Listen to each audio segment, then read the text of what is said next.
രോമാഞ്ചമുണ്ടായി, wine കുടിച്ച രോമാഞ്ചം ഉണ്ടാകുന്നവരാണ് മെത്രാന്മാരെന്ന രീതിയിൽ അപഹസിച്ച് സംസാരിക്കുന്നത് ഒരു സംസ്ഥാനത്തെ ഭരിക്കുന്ന മന്ത്രിക്ക് യോജിച്ചതാണോ എന്ന് അദ്ദേഹം ചിന്തിക്കണം. അദ്ദേഹത്തിൻ്റെ സ്ഥാനത്തിന് യോജിച്ച രീതിയിൽ വേണം അദ്ദേഹം ഇത്തരം വിഷയങ്ങളിൽ പ്രതികരിക്കാനായിട്ട്. അദ്ദേഹം ഒരു മന്ത്രിയാണ്, സാധാരണക്കാരനല്ല.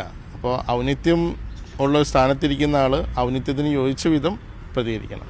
അല്ല, KCBC തന്നെ നടത്തിയ ക്രിസ്മസ് വിരുന്നിനെക്കുറിച്ച് ശ്രീ KT ജലീൽ മുൻ മന്ത്രി ഒരു പ്രസ്താവന നടത്തി.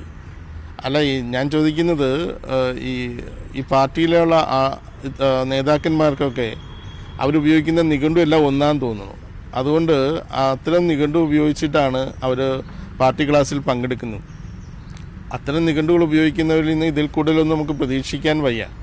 എങ്കിലും സംസ്കാരമുള്ളൊരു സമൂഹത്തിൻ്റെ ഭാഗമെന്ന നിലയിൽ ഉന്നതമായ സ്ഥാനങ്ങൾ വഹിക്കുന്നവർ വളരെ ഔചിത്യപൂർണ്ണമായ